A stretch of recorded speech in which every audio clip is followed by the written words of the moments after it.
Pernah nggak sih kita ngerjain sesuatu yang udah capek-capek, tapi hasilnya malah nggak sesuai harapan? Biasanya itu karena kita belum tahu dengan jelas apa tujuan kita dan gimana cara mencapainya. Nah, hal yang sama juga terjadi dalam organisasi.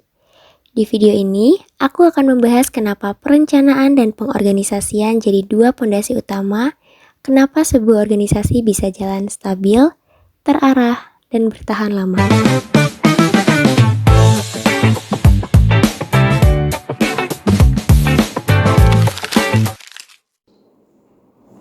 Hai semuanya, perkenalkan aku Anida Nur Kamalia dengan NIM 251011201238 dari kelas 01 Sakes 10. Sesuai intro sebelumnya, aku akan menjelaskan materi pengantar manajemen bisnis dari kedua modul pertemuan 7 dan 8, yaitu fungsi perencanaan dan fungsi pengorganisasian dalam manajemen.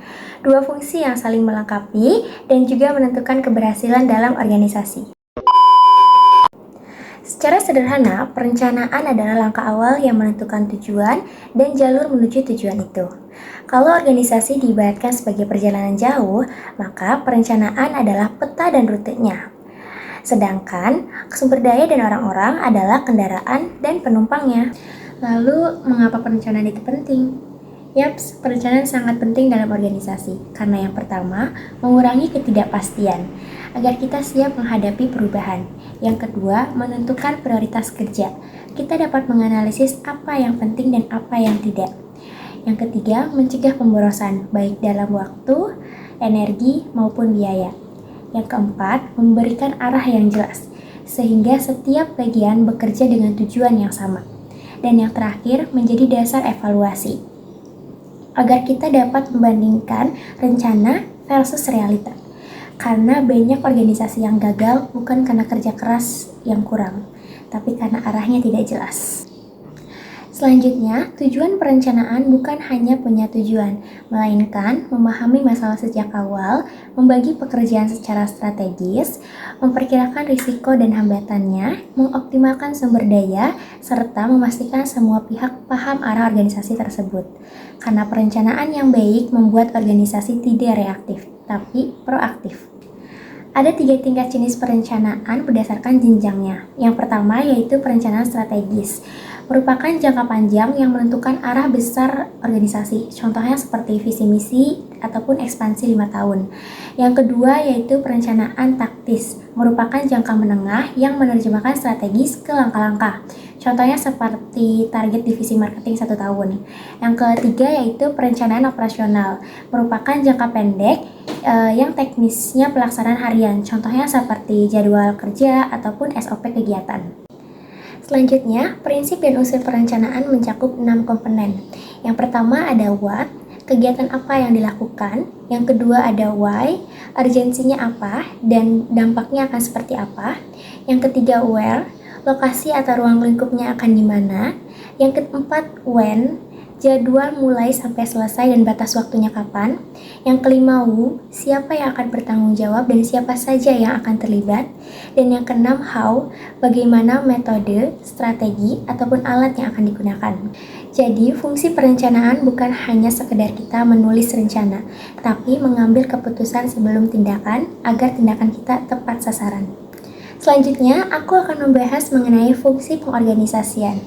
Setelah menentukan arah yang jelas, maka tahap berikutnya adalah menyusun orang dan sumber daya agar rencana itu bisa dijalankan secara efektif.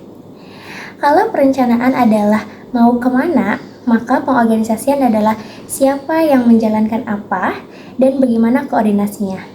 Pengorganisasian bertujuan agar yang pertama, tugas dibagi dengan jelas, yang kedua, wewenang tepat sasaran, yang ketiga, koordinasi tidak tumpang tindih, dan yang keempat, pekerjaan efisien dan selaras dengan tujuan. Prinsip pentingnya meliputi yang pertama, pembagian kerja dengan jelas, yang kedua, delegasi wewenang sesuai tanggung jawab, dan yang ketiga adalah koordinasi antar bagian. Selanjutnya, komponen inti organisasi. Ada banyak komponen tetapi 3 yang paling mendasar, yaitu individu, kerjasama, dan juga tujuan bersama. Yang pertama individu, yang artinya adalah manusia sebagai pelaku utama. Yang kedua adalah kerjasama, yang artinya tidak ada yang jalan sendirian. Yang ketiga adalah tujuan bersama, yang artinya adalah arah yang menyatukan dari semua perbedaan. Pengorganisasian dilakukan lewat 5 langkah, yaitu yang pertama adalah merinci pekerjaan apa saja yang diperlukan, yang kedua, membagi pekerjaan agar seimbang dan juga masuk akal, yang ketiga, membentuk unit kerja dan struktur organisasi, yang keempat, menghubungkan antar bagian agar saling mendukung, dan yang kelima adalah mengawasi serta mengevaluasi efektivitasnya. Selanjutnya adalah bentuk struktur organisasi. Struktur yang umum dipakai ada 3, yaitu fungsional, produk atau pasar atau wilayah, dan yang terakhir adalah matriks. Oke, dapat kita simpulkan, perencanaan adalah memberikan arah, sedangkan pengorganisasian adalah membagi peran untuk mencapai arah tersebut. Tanpa perencanaan, organisasi akan kehilangan tujuan, dan tanpa pengorganisasian, tujuan akan tinggal wacana. Sekian yang dapat saya sampaikan. Terima kasih sudah menyaksikan dan see you.